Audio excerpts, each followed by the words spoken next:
Welcome to Talking Beats with Daniel Lalchuk. That's me, and I'm so glad you're here. If you like what we do, I'd love it if you gave us a 5-star rating on Apple Podcasts or wherever you listen. And if you're so compelled, write a review. That really helps, and maybe tell a friend or family member. They might like the show as much as you do.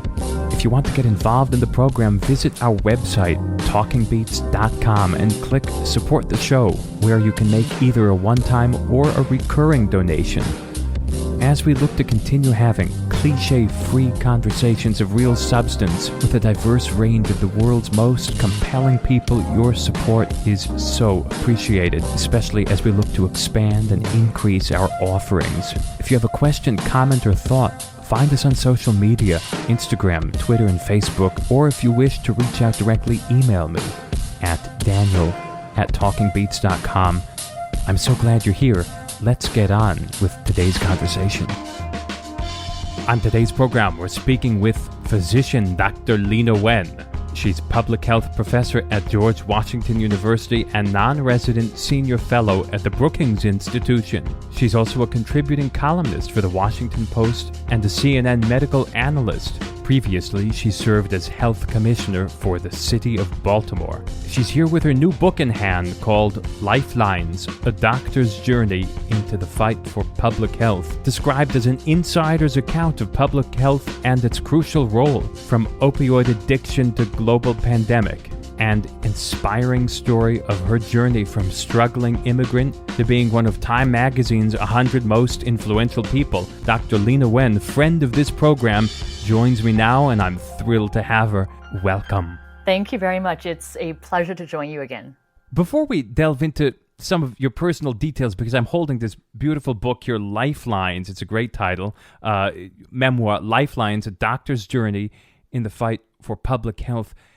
Can you give a definition of public health? What is it to you? It's a great question, and I actually think it's helpful to, in a way, to talk about what public health is not. A lot of people think about public health as the opposite of private health. I mean, that's not it. It's not just about health care.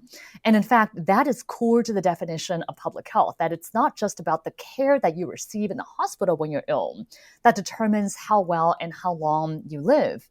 It's actually so many other aspects of people's lives, including the air that they breathe, the water that they drink, the food that they have access to, the environment in which they live that could also determine whether they are healthy or unhealthy. I was the former health commissioner of Baltimore, as you mentioned, and in my city, there are children born today who can expect to live 65 years or 85 years, depending on the zip code of their birth. That also is about public health as well. One of the aspects, and actually what drove me to write Lifelines, is this idea that public health saved your life today, you just don't know it. That public health, by definition, doesn't have a face. But because it often works when it's invisible, because we have literally prevented something from happening, it often becomes the first thing on the chopping block as well when it comes to budget time. And so putting the face on public health is really critical.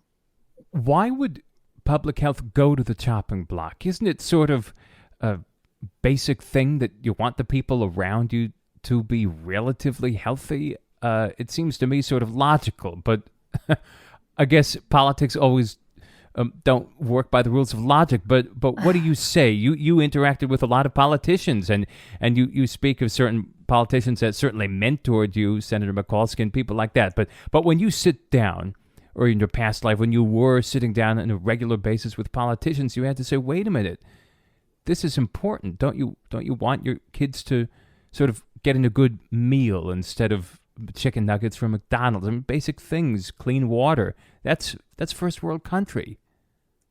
Well, prior to the pandemic, no one really thought about public health. And that was the issue. It was always challenging to make the case for the work that we do, because by definition, public health has succeeded when we prevent something from happening. So there is the face of a child who was lead poisoned, But what about all the home remediation that we did to prevent that from occurring in the first place? Or there's the face of a person who was poisoned in a restaurant because of unsanitary conditions. But what about the thousands of restaurant inspections that we did to prevent that from happening in the first place? Prior to the pandemic, I think you'd be hard pressed to find a politician who ran for office on a platform of public health. I mean, that's just not what people think about. You have to make the case for that person as to why whatever they care about, whether it's education or criminal justice or the economy, has a direct tie to public health. But it's not something that people intuitively think about. And yet, health is essential to all other aspects. I mean, talking about criminal justice, there is a direct link between that and our policies of mass incarceration to put people in jail for the disease of addiction instead of treating them for it, or mental health issues and homelessness. Instead of treating individuals and providing services, we have this has led to public safety issues. And if we don't have healthy workers, we can't have a productive economy. I mean, public health directly ties to all these other issues that people care about, but we have to make the case for them. And if not, because there is no face of the thing that we're literally trying to do, no one is an advocate for it. There's no advocate for something that didn't happen. And that's why the work of public health is so critical, but also why we have actually seen what occurred during the time of COVID, when public health becomes underfunded, disinvested, and undervalued. We'll get to COVID a little later. Obviously, there's so much to talk about because it's certainly not as much in the rearview mirror as I think a lot of people thought. Here we are speaking at beginning of August, and certainly maybe a month or 6 weeks ago, people thought, whoa, it's kind of receding. But okay, we can talk about that a little later. But first, I just want to say that the book opens in Shanghai, where you were born, a amazing city. I've performed there. I've eaten some of the best food of my life there. It's a great food town. People who know this podcast know I'm very passionate about food, and Shanghai is a great food town. And here you are in a one-room apartment, very close with your paternal grandparents, Nai Nai and Ye Ye. And you are talking about early lessons. In fact, the first chapter is wonderful, Chiku. In Mandarin, it means to eat bitter. I'm quoting here, to sacrifice and go through great hardships. My grandparents always added a second part, that one eats bitter in order to taste sweet. Why do you want to open the book like this in reverence to your grandparents who clearly taught you so much, taught you so many values, and dreamed of betterment? You know, Daniel, I actually had not intended to write about my personal story in this book. My initial intention was to share the stories from Baltimore, the stories of successes in public health, again, to uplift this field that people don't really understand. But actually, in talking to my publisher convinced me to write about my own story, because in a lot of ways, my own story is a story of public health as well. And I hoped that by sharing the hardships that my family and I went through earlier in life, that in a way it definitely demonstrates why I'm passionate about medicine and public health, but also it demonstrates why for so many people, public health is our lifeline. And so I opened the book by talking about my childhood. This idea of sacrifice was very much embedded in me as a child, not just in China, but especially when my parents and I immigrated to the US just before I turned 8. And they worked multiple jobs, and yet still we had a lot of difficulty making ends meet. At times we experienced homelessness. We were dependent on various social services from the government, including food stamps. And I went to public school through college, I attended a public university. And so I say all of this because I saw early on in my childhood what happens when people go without access to healthcare. I saw what happened in my childhood when a boy literally died in front of me because he didn't have access to care. And in a sense, I also saw how people's lives are valued differently depending on who they are, and depending on what social economic circumstances they are born into. And I think that very much spurred me to do this work in public health that I think is about leveling the playing field of inequality. I very much like this early conversation that you recount with your grandparents, and in fact, it's when your mother has gone to America to graduate school, and you're confused, you don't know why, and you're unhappy, and you're sad, and the conversation goes like this. Your grandmother says to you, do you know why your mother's in America? She doesn't know one person there. It's frightening for her, but she's doing it because she wants you to have a better life. Right. This is the American dream. It's alive and well, and here you are. Well, here I am, although here my mother is not. And I have talked about this in the past, and so I don't think this is giving too much away in the book. But my mother and I had a fraught relationship growing up. I knew intellectually that she was sacrificing so much for me and for my little sister. But I also just didn't see her. I mean, she was working all the time, and she was also very strict, and we fought a lot over a lot of things that I think maybe parents and their teenage kids fight over. And we were actually quite estranged until she ended up getting diagnosed with cancer when I was a medical student. And she passed away about 10 years ago now. I think about my mother a lot.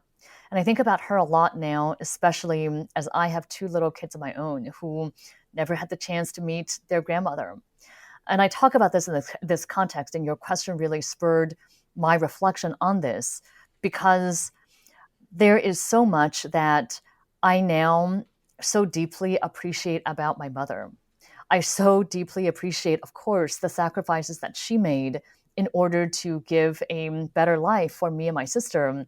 But there's so many characteristics in my mother that I look at now and I think, oh my goodness, I mean, I hope that I've inherited some of these. I mean, her ethics of hard work, how she cared so much about other people, she always told us about giving and service, that no matter how little we might have at any point in time, she always said that there were other people who had even less. And so it was our obligation to give to others. She was so grateful to the U.S., to our adopted country. She always believed in serving our country in any way that we could. And so, I mean, I think about that so much now because I miss my mother, and also because I didn't have a chance to tell her when she was alive about how much, what the lessons that she imparted on me and the person that she was, how much that left an imprint on me. And I wish every day that my children will be able to at least get to know a little bit of their grandmother. And that was also part of the reason why I wanted to write about her in my book. Indeed, there's a very powerful saying in here in the chapter called belonging. And the saying is, I'll let you expound on it and translate, Bai Xing Shao Wei Xian. What is this? It is about filial piety. I mean, and excuse my pronunciation, by the way, but I'm glad you knew what I was talking about. Right. I mean, I included this because there were times when I was a child, and I was a bit of a bratty child, but now I have an almost 4-year-old who's also kind of a bratty child. So maybe he got that from me, or maybe it's just being little kids. My almost 4-year-old, by the way, has recently taken to throwing everything into the toilet and then flushing it and then laughing uproariously so that we don't quite know what's landed in the toilet. We believe that there are car keys in there as the most recent thing that he's thrown down. But well, he should be practicing the piano instead.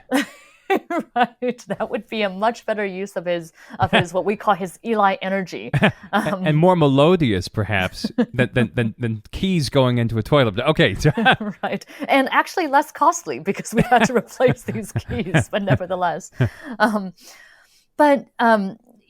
was this kind of bratty child, and I complained about things. I was complaining about why we had to move to the US and why we were going through all these sacrifices, and why at the time that we initially came, we moved to a little town in the mountains of Utah where it was really cold and we didn't have heating. And I thought, oh my, we're wearing all these, we wore all these layers of clothes. I was showing up to school wearing 6 sweaters and 5 pairs of pants. And of course, people were looking at me, and I didn't know English, so I'm sure they were looking at me for other reasons because I was the only non-white kid in the school.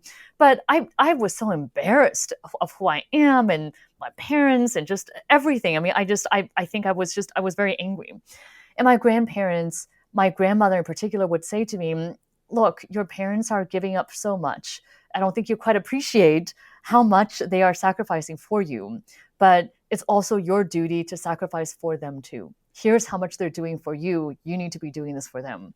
And again, that's something that I don't think I quite understood at the time.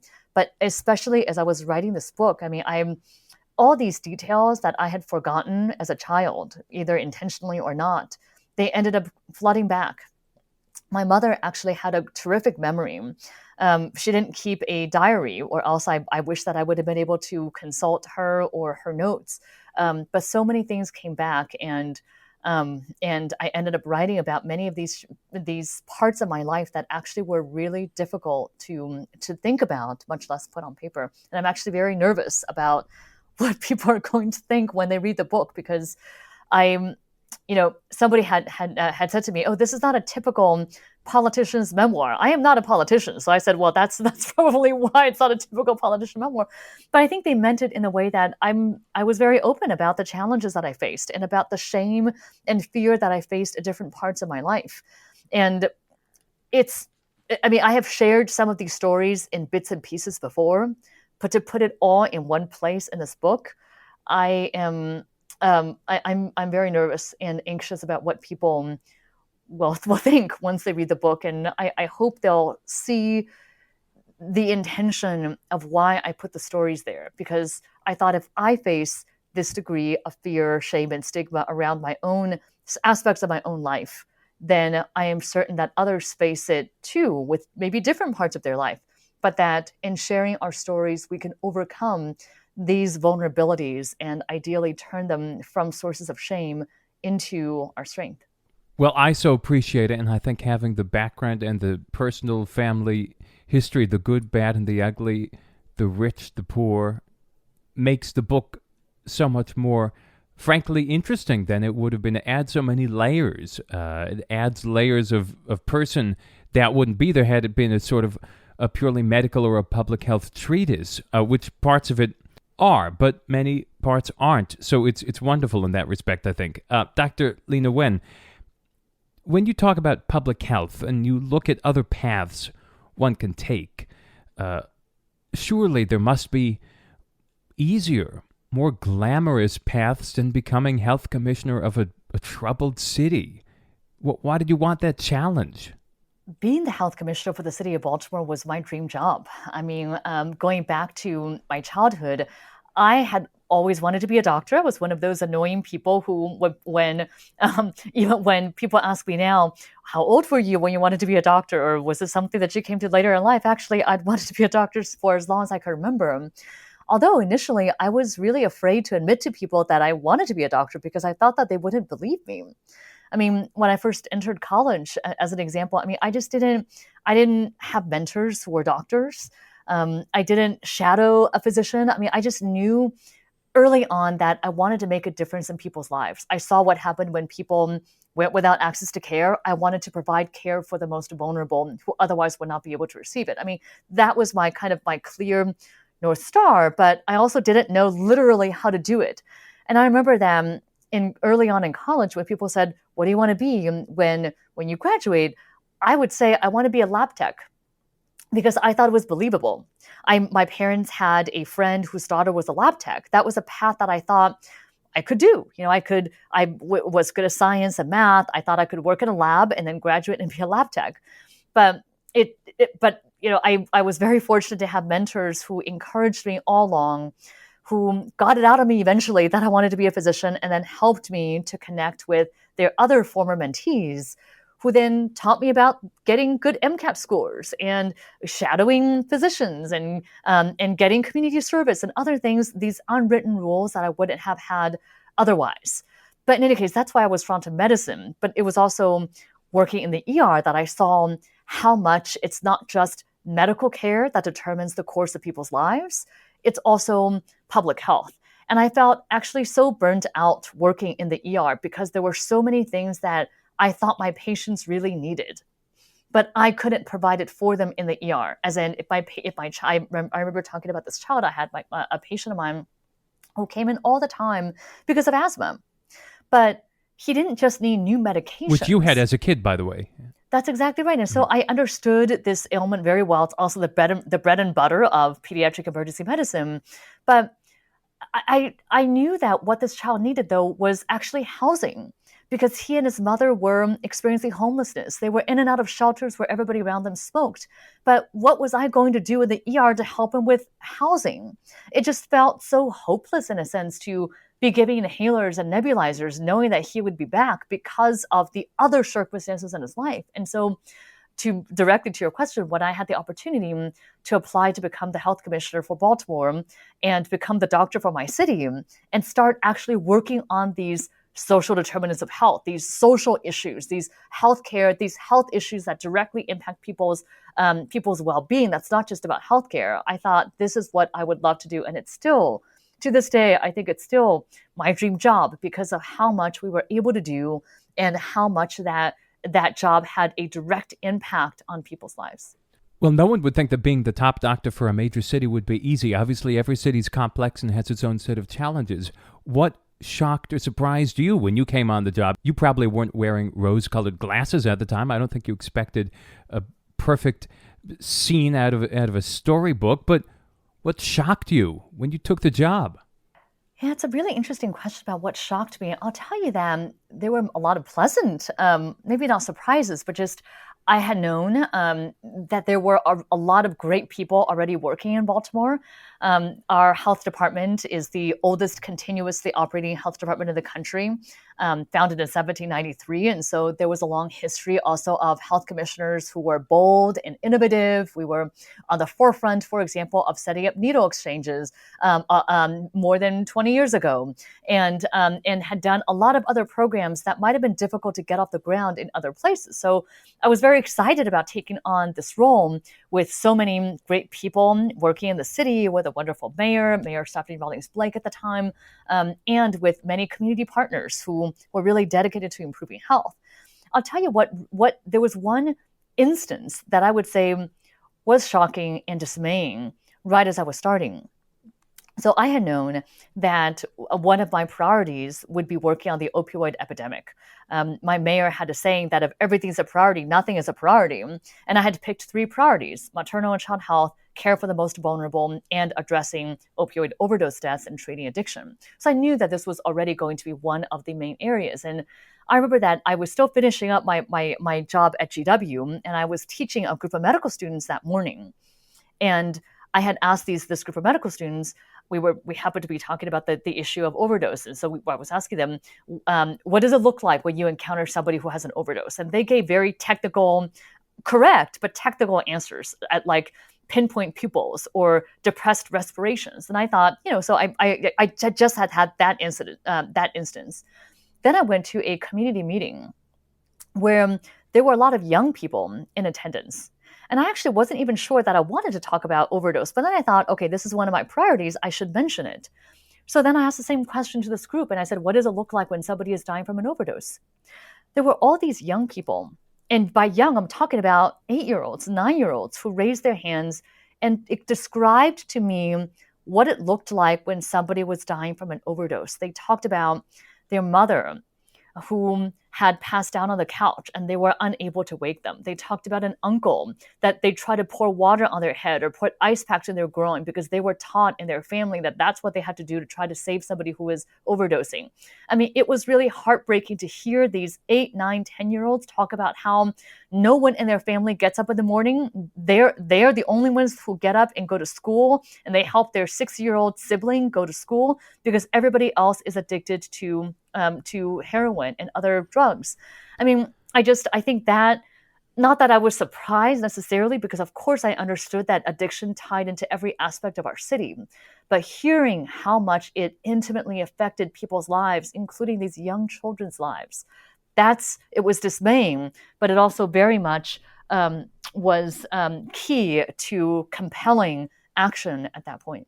There's a great part in the book where you're talking about some of the political mentors that you had, and the mayor of Baltimore, Senator Barbara Mikulski, as well as Elijah Cummings, the congressman. Talk about how political people influenced you in maybe non-political ways. What kind of things did these leaders of your area in the country, did these figures impart on you? What kind of lessons that go beyond what we would know from reading their policy or seeing them conduct themselves at a hearing? What kind of mentorship? Well, from each of the three individuals that you mentioned, I learned a great deal. Congressman Elijah Cummings was my longtime mentor. He has, as you and your listeners know, has since passed away. But I mean, there's so much with Congressman Cummings. I mean, he used to say, and I cited this in the book, about pain, passion, and purpose, that you channel your pain into your passion that is your purpose. And for me, that rang so true. And I think for so many people in Baltimore, it ran so true, because there was so much in my life, in our lives, that was deeply painful. But that also is the reason for why we do the work that we do and spurs us on every day. And I think about this a lot. I mean, even with my mother's passing and her diagnosis with cancer, I mean, that was such a horrible experience for us as a family. That's still deeply painful for me to talk about now. But because of her misdiagnosis and the lessons that we learned in the course of her illness, that's what spurred my passion for patient advocacy and my purpose in doing the work of bridging that disconnect between what patients need and what the healthcare system is providing. Congressman Cummings also, I went with him to many community meetings, and I talk about this in Lifelines too, about how he would, anytime he would encounter someone, whether it was someone new or someone he's known for a long time, he would make them feel like they are the only person in the world. No matter how many other people were trying to get his attention, no matter what else was going around him, he would look at them and make them realize that they were heard, that they were seen, and that they mattered. And I hope that with my patients, with people that I meet, that I'm able to give them that same undivided attention to show them how much they matter to me. And I would just add too, with Senator Barbara Mikulski, who I also highlight as another one of my mentors. I talked previously about Mayor Rawlings Blake already, and if everything's a priority, nothing is a priority. But with Senator Barbara Mikulski, she taught me a lot too. She taught me. She often liked to use this quote that you should do what you're best at and what you're needed for. And actually, I thought about this a lot, even in the time of COVID, because since February of 2020, I've pivoted all my work to COVID very intentionally.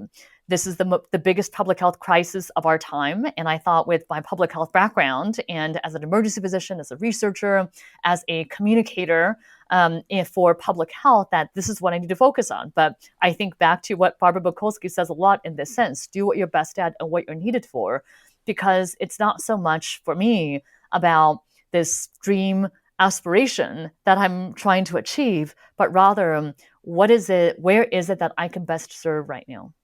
And I'm going to use it as a nice segue, what you're best at, what you're needed for. It's such practical advice, but a lot of the pandemic, people have been going to music as a source of not consolation, sometimes consolation, but also stability, emotional stability, and as sort of a place to hang their hat, because music is the great unifier, and it is the thing that resonates, whether it's Chicago or Shanghai, the same way, in a sense. You play Beethoven 9 and people are moved in the same way. Different ways, but in the same way. And music is a type of medicine, in my opinion. It might not be a cure for the things that you deal with, but I believe it's an emotional medicine and a stimulus that we need, not could use, but I think we need it. What role does music play in your life? Am I crazy for saying we need it? I need it like I need air and water every day. And many people do. And I think many people could benefit from music if music doesn't play a big role in their lives. But certainly for the hardest year for many people that they've ever gone through, music has been the thing that stabilized them and comforted them. I so agree with you. I think that music is something that for many people grounds them and centers them. And I love what you said about music being the great unifier, because in our world today, and this is definitely not meant to be a political statement, it just is a description of the world, that we are so polarized as a country. We're so polarized as a world. And yet there is common ground, or as Elijah Cummings would say, higher ground. And I think that music has an essential role to play in that. I actually talk about music a little bit in Lifelines. I didn't get into too much detail here, but music was something that was very important, has always been very important in my life. I started playing the piano when I was 3. I also in school, because I was going in between different schools so much, I didn't have a lot of friends and didn't have groups that I really belonged to. But I learned to play the violin so that I could play in the school orchestra. I learned to play the flute and clarinet because I also thought, if I want to be able to be useful, and so if there is a need to for someone to step in, because a lot of people play the violin and piano, not a lot of people play wind instruments, and so but music continues to play. And actually, later on in graduate school, I played I tried my hand in chamber music. And still, music is an important part of my life as someone who enjoys it very much. So I mentioned that I have 2 little kids, including a 1-year-old, the baby that was born during the pandemic. She's now 15 months old.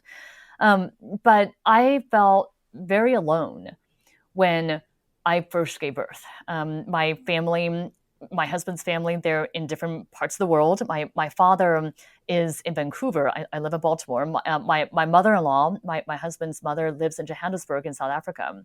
For a variety of reasons related to travel restrictions and COVID, neither of them have even been to visit us to meet the baby, who again is 15 months old.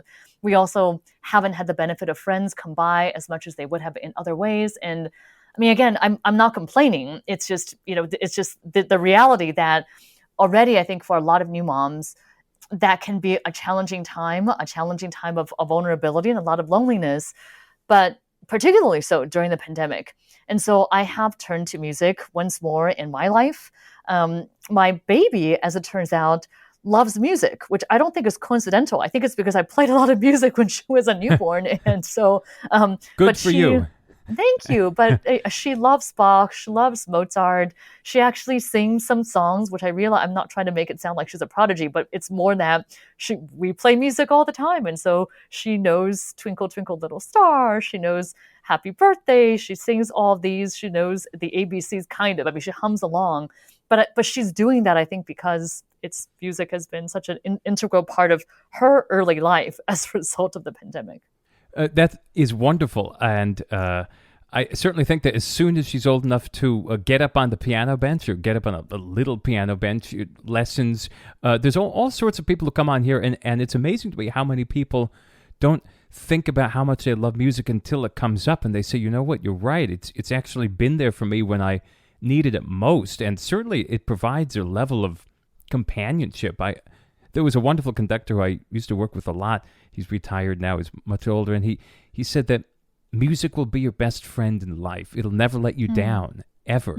It'll always be there for you when you think everything's crumbling. And I think so many people have felt that this year, and certainly in dark times for me, we all have dark times here and there, and there is a Schubert trio waiting for us. He died when he was 31, and we listened to the slow movement, and we can't believe what he accomplished and what was in him before he died at age 31. Wow. I mean, that's so profound about music always being there for us. And I mean, people have different things that center them. But as you said, I mean, I am frequently surprised too by how many people I talk to who maybe I've known them for many years. And on a professional level, we bonded over a lot of things. But I didn't know the impact that music has had in their lives. Both of my children actually have been going to music together classes. There's a great music together course in our area with a wonderful instructor named Miriam. Both of them have been going since they were babies, and I hope that the love for music is something that they will continue to have through their lives too. Last note on Twinkle Twinkle Little Star, by the way. For people who are listening who think it's just a silly little song, go on the internet and type in Mozart, Twinkle Twinkle Little Star. You'll be shocked. He wrote, when he was 25 years old, a set of variations, 12 variations on this theme. And it is absolutely a wonderful piece. So I hope everybody will go and listen to that, because you're going to be shocked at what he does with it. Mozart was one of the great writers of variation in all of music. I look forward to looking that up, and I am certain that my baby, the 1-year-old, will love it as well. Maybe she'll learn to play it one day. Hopefully, one day soon. Dr. Leana Wen, here we are midway through. It's amazing to say, but midway through 2021, COVID has the number 19 attached to it. That's a long time ago. 2019 was a long time ago. What is happening now? How much? I think people are thinking to themselves, how much longer? Is it going to be a lot longer? Well, I think if it's anything that we've learned during COVID, it's that if somebody tries to make a prediction, maybe don't believe them, because this virus has taught us to be really humble. This entire pandemic has taken many twists and turns, some of which were predictable because of human behavior, some of which were not predictable. The Delta variant that's now overtaken us here in the US and in some other parts of the world, for example, was not necessarily something that we could have foreseen. And there are other variants that may well arise that may be of even greater concern. I'm really worried at the time that we're speaking. I'm very worried about where we are as a country. And I've been reflecting a lot on this concept of American exceptionalism, that here we are in the US sitting on a huge surplus of doses of vaccine. We're trying to convince people, as we should here in the US, to get the vaccine. We're doing everything we can to beg them and bribe them even to take the vaccine, to mandate it, and to try to get them to do the right thing to protect one another, including our unvaccinated younger children and immunocompromised family members. And then here are other people around the world, including healthcare workers and vulnerable elderly people who have yet to see a drop of the vaccine and who are probably going to die. I mean, there are people dying right now around the world who could be alive today if they had access to the vaccine, and they would have taken it. They wouldn't have hesitated to take it. And so I've been reflecting a lot on the role that America has in this time, and to your question about where we're going. Someone said the other day that something that I thought was quite profound about the virus and the vaccine, which is that if we don't share the vaccine, the virus will share the world. And if we don't share the vaccine, the virus will share the world. And that is what's happening right now. So how long is this going to go on for? I don't know, but I am very concerned that we have not seen the end of this by a long shot. What about all the people who say it's over, it's done with? What do you say? They're wrong. I mean, look at the ICUs that are filling up again in many parts of the country. That are filling up again, by the way, with young people. The dynamics of the pandemic have shifted. Older individuals tend to have gotten vaccinated first, which is good. They are more likely to die from COVID.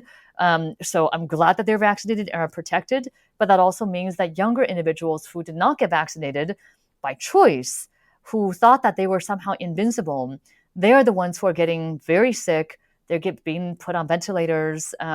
Some of them are dying and leaving behind young children who could now be orphaned because of COVID. I mean, this is what's happening right now. And I think for anyone who believes that somehow we have reached herd immunity, for anyone who believes that somehow this pandemic is over, I hope they don't find out the hard way that it has not, because so many families around the country are finding that out every day.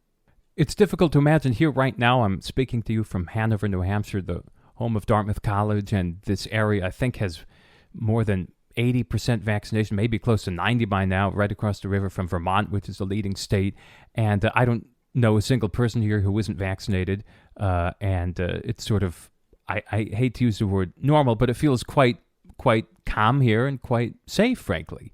But I look across the country, look at certain counties in Missouri and Arkansas, the state of Alabama, which is around 34, 35%, the last in the country.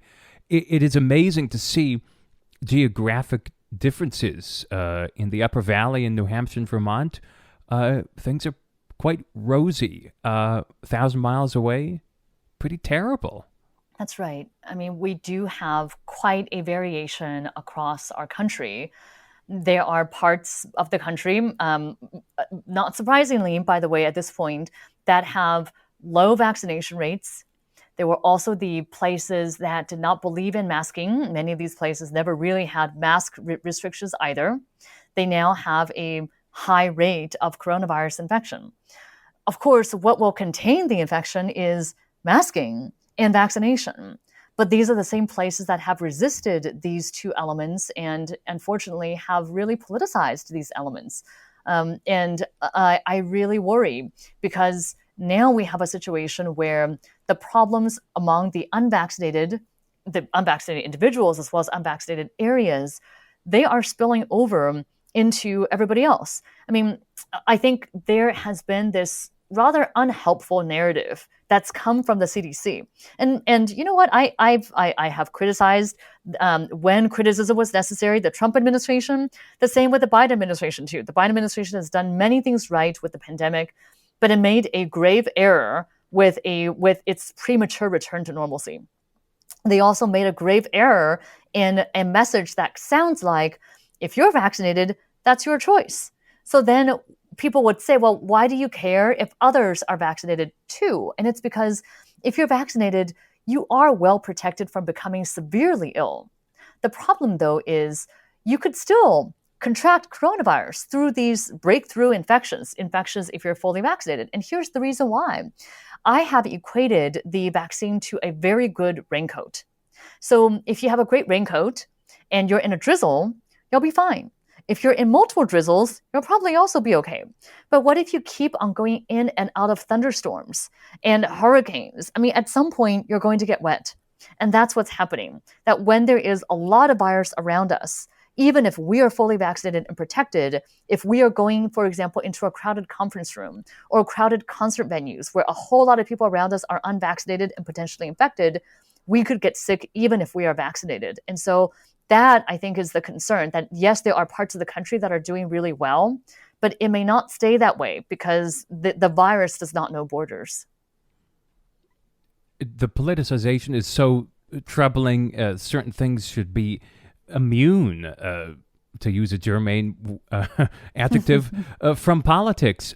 Medicine, I think a lot of music should be separate, and certain other fields should exist above all that, separate from all that. But I guess we're at a point where politics makes its way into everything, and probably to our detriment. But certainly do appreciate your candor about criticizing multiple administrations when there's a medical need. What would you tell older people who are vaccinated? Would you say go traveling, go to Europe, go around, live your life, so to speak? Yeah, so we are at a point in the pandemic where there is a lot of gray. There's no clear black and white answer. Everything is nuanced. And by the way, we as clinicians are very comfortable with that nuance because when we talk to individual patients, we are giving advice based on that patient's individual circumstance, their values, their medical history, what's important to them. I think the difference is when we're trying to communicate to the public and trying to give general guidance, that nuance sometimes gets lost. And so I would say in this case, there's no right or wrong answer to this question. It really depends on the person. And here's what I mean. Let's say that you are an older individual. You have waited your entire life to travel to Europe. You are recently retired. You wanted to travel last year. You didn't have a chance to. Now you really want to travel. Maybe your child, I'm making this up obviously, but maybe your child and your grandchildren live in Europe and you really want to go see them. Here's the thing, you're fully vaccinated. The chance of you becoming severely ill is very low. you potentially could get ill and have a breakthrough infection, but chances are it's going to be mild. You probably will not end up in the hospital. Chances are you'll have mild flu-like symptoms or maybe even be asymptomatic. I would say, you need to understand the risks that are involved, but also consider the value of that activity to you. If it's something that you really want to do, and you need to weigh that risk versus the benefit. And I think many people looking at that risk benefit calculation might well say, yes, I want to travel. I want to go. I'm still going to take some precautions. So for example, I'm going to have a very well-fitting N95 mask when I'm at the airport and on the plane. When I go to my destination, I'm going to stay out of bars. But I am going to go to outdoor restaurants. I am going to go to museums that are not super crowded, and I am going to see my family when I'm there. Some people who might want to be careful about young unvaccinated children that they're going to visit might also say, hey, I'm going to take a test once I arrive on the other end as well. And I'm only going to see unvaccinated people outdoors out of an abundance of caution. I mean, those are also choices that people can be making too. But I also think that it would be a reasonable choice for somebody else for example, in the case of my family, we have unvaccinated children. We are not, we've traveled to Europe. My husband lived in London for 13 years. I lived in Europe for a few years. We're not, yes, we would love to go back and visit at some point, but the potential risk to our unvaccinated children outweighs the value of that activity to us at this moment.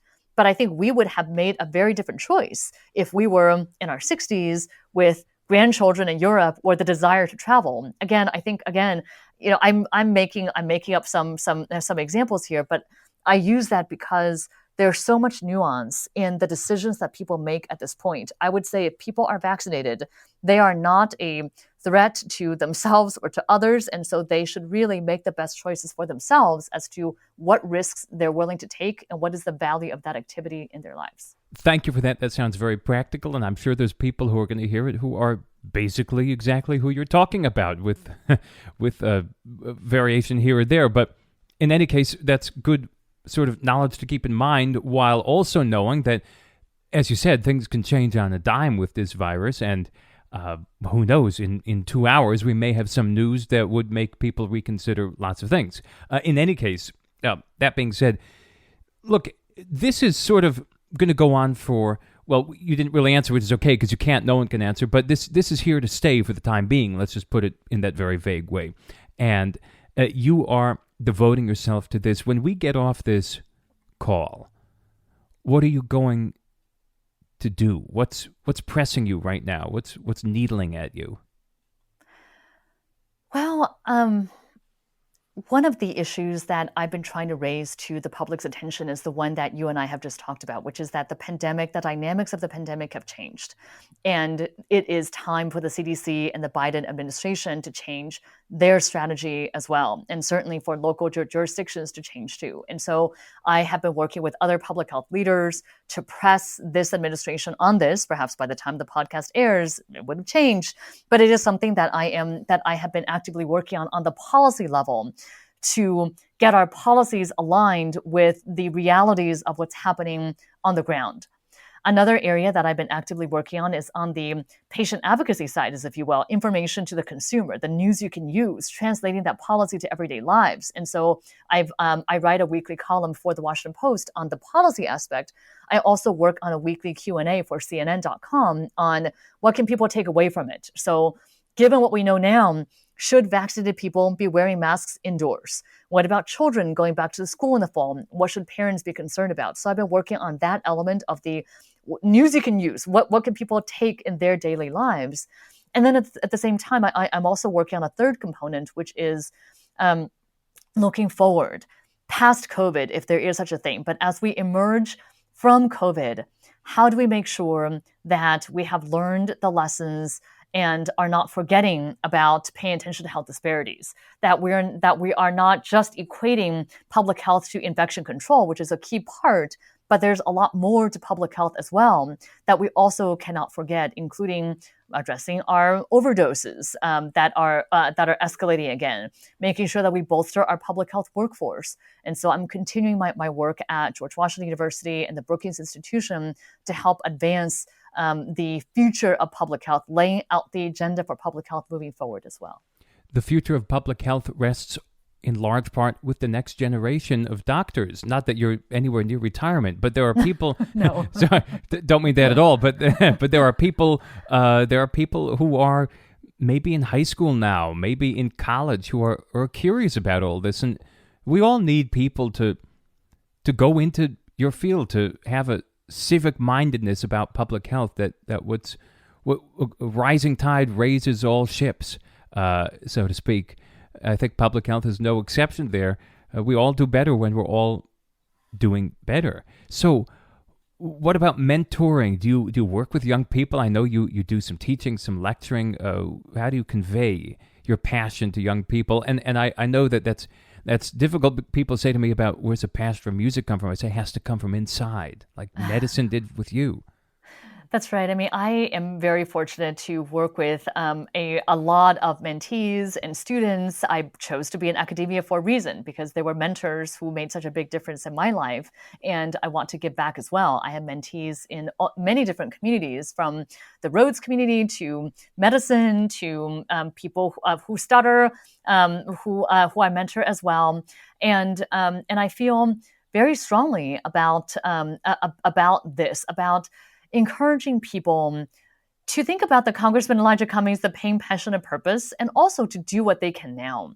Sometimes the problems that we face can seem so big, and people often face what I equate to decision paralysis, that especially when we're talking about public health, that there is so much that is in public health. And public health affects so many other elements. And so I think sometimes people say, well, where do I even begin? But I give them the example from the ER. I may have a patient in front of me who is very ill or has many complex medical problems, but if they are in front of me and need help, I don't say it's somebody else's issue to deal with, or somebody else needs to go first. It is my job to address their concerns to the best of my ability and to start somewhere, not letting perfect be the enemy of the good. And if it's anything that we've learned from coronavirus as well, it's the impact that we all must have, that it is a matter of all of us seeing ourselves as part of the public health workforce too. I love the way you finished the book. You're talking about two of your dearest mentors who died a month apart, Elijah Cummings and Fitzhugh Mullen. And you're talking about how they were champions for social justice, and they touched so many people with their work. And you write here, I'm quoting, "At Congressman Cummings' service, I recounted what ended up being our last conversation. I knew he was very ill. I told him how blessed I had been to have been under his mentorship, and he said, I'm the one who is blessed because you are part of my destiny as I am part of yours." And then you write, Leana, "When those who mentored, taught, and cared for us will forever be part of us. Their legacy lives on as we carry the torch to the next generation and fulfill our shared mission to fight for the world as it should be." I think these are such good words to leave a book on, such uplifting, optimistic words. We need aspirations, right? We have to look high. We have to aim high and see how close to it we can get. That's right. And we should also keep in mind that no matter who we are and what stage of our career or life we're in, there is someone out there looking up to us. It may be a sibling, maybe a cousin, it may be a colleague, it may be somebody who we don't even know. But there's somebody else who's looking to us for inspiration, for mentorship, for guidance. I have been so fortunate to be blessed by so many incredible mentors in my life. I wanted to uplift their stories and also highlight the stories of the incredible people in Baltimore, the incredible people working in nonprofits, in public health agencies all around the country and the world. And I am blessed to be able to work in this field that is saving and changing people's lives every day. Dr. Leana Wen, for that, we thank you. I thank you personally for being here with me, having such a candid conversation. I hope you'll come back. There's a lot more to talk about. I'm sending you all my best. Thank you very much. You've been listening to Talking Beats with Daniel Elchuk. The original theme music is by Ronald Barkham. The content coordinator is Nathaniel Mose, and Doug Christian is executive producer. We invite you to subscribe and leave a 5-star review on Apple, Spotify, or anywhere you get your podcasts. You can support us at patreon.com/talkingbeats. That's patreon.com/talkingbeats. And be sure to check us out on social media. We'll see you next time on Talking Beats with Daniel Elchuk.